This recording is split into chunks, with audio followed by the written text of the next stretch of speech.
चलिए फ्रेंड्स, आज हम शुरू करेंगे अपने नए टॉपिक के बारे में जो है मेटामॉर्फोसिस। ठीक है, तो मेटामॉर्फोसिस, तो आइए शुरू करते हैं, जानते हैं मेटामॉर्फोसिस के बारे में। तो मेटामॉर्फोसिस होता क्या है? तो मेटामॉर्फोसिस एक ड्रामेटिक चेंज है बॉडी में इंसेक्ट के, एक dramatic change in the body of insect like shape, size, structure, function at different stages of life called Metamorphosis. ये उसकी हुई डेफिनेशन। ठीक है, यानी इंसेक्ट की बॉडी में जो डिफरेंट चेंजेस आते हैं कि सबसे पहले उसकी एग बना, फिर उसका लार्वा बना, फिर उसका प्यूपा फॉर्म आया, प्यूपा फॉर्म के बाद उसका बटरफ्लाई, उसका एडल्ट फॉर्म आया। तो ये उसकी सारी स्टेजेस हुई, जिस फॉर्म में वो कन्वर्ट हुआ, ये सारी फॉर्म को बोलेंगे Metamorphosis.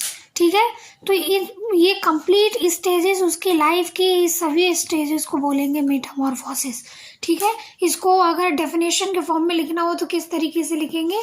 The dramatic change in the body of the insect in like shape, size, structure, function at different stages of life called the metamorphosis.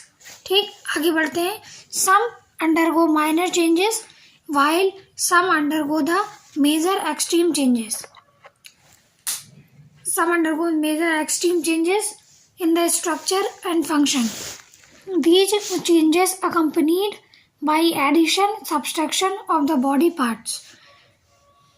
Type of Metamorphosis, अभी ये बॉडी पार्ट्स हो गए। जैसे ये बटरफ्लाई की एक लाइफ साइकिल है जिसमें बटरफ्लाई ने एग्स दिए, एग्स के बाद ये कन्वर्ट हुआ इसमें लार्वा में, लार्वा के बाद ये बना प्यूपा, प्यूपा के बनने के बाद फिर ये हुआ अपने एडल्ट फॉर्म में, यानी बन गया बटरफ्लाई में।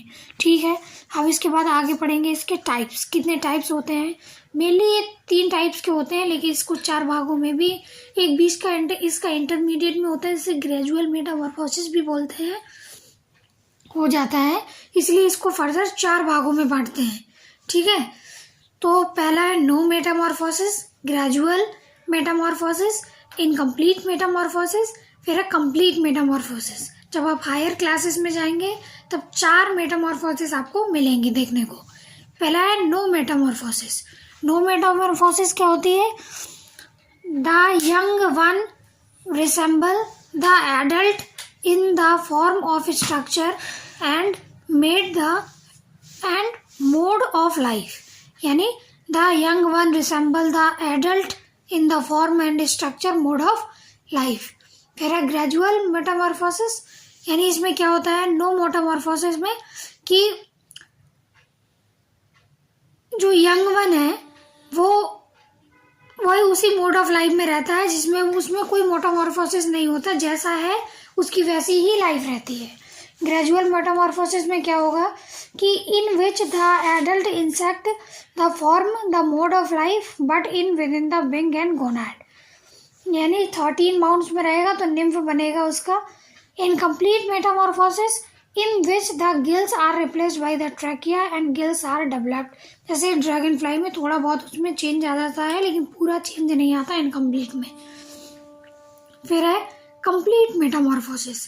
कंप्लीट मेटामॉर्फोसिस में उसमें सारी स्टेजेस में वो कन्वर्ट होगा, जैसे एग से बनेगा लार्वा, लार्वा से प्यूपा, प्यूपा से एडल्ट, जैसे बटरफ्लाई के केस में हो रहा था, तो उसे कंप्लीट मेटामॉर्फोसिस बोलेंगे।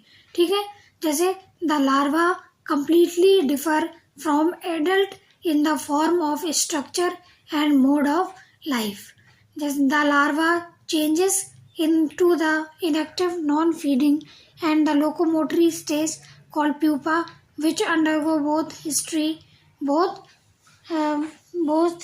histolize and develop into the new organ। अब ये आप हो गया अभी Metamorphosis and it's type, Metamorphosis और इसके टाइप हो गए इनकम्प्लीट।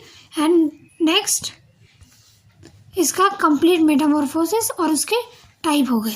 अब पढ़ेंगे उसके हार्मोनल रेगुलेशन ऑफ मेटामॉर्फोसिस। ये सबसे ज़्यादा इम्पोर्टेंट होता है, ये एग्जाम में पूछ लिया जाता है। ठीक है, जुवेनाइल हार्मोन, एगडाइसोन, प्रोटोथोरिसोकोट्रोपिक हार्मोन, PTTH बोलते हैं इसको। ठीक है, सबसे पहले है juvenile hormone. It is secreted by the corpora alata. JH maintain the larva and nymphal state during successive molts. High JH level prevent advancement to pupa और adult stage.